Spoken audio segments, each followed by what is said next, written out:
এই দেখো দিদি টমেটো। ওই তাহলে দিয়ে দে।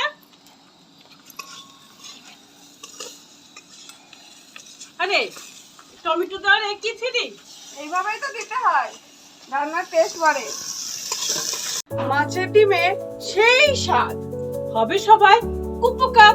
দিদি, ওই দিদি, হ্যাঁ কি বলছিস বল। এই দেখো দাদা আজকে বাজার থেকে মাছের ডিম এনেছে।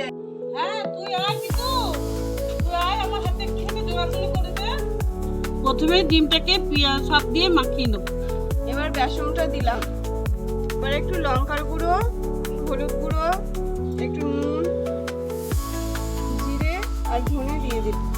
এবার ভালো করে মাখিয়ে নিচ্ছি। এবার মাছের ডিমটাকে বড়ার মতো করে ভেজে নেব। এবার আলুগুলোকে একটু ভেজে নেব।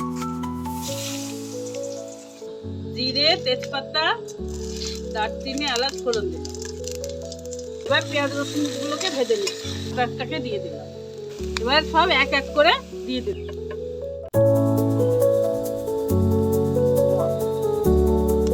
ভেজে রাখা আলুগুলো আর লঙ্কা এবার দিয়ে সব একসঙ্গে দিয়ে কষিয়ে নেব। একটু জল দিয়ে এবার বড়াগুলোকে ছেড়ে দিলাম। সবশেষে এবার একটু গরম মশলা দিয়ে নামিয়ে। একটু ঝোল ঝোল রেখেছে, সবাই ভাত দিয়ে খাবে তো।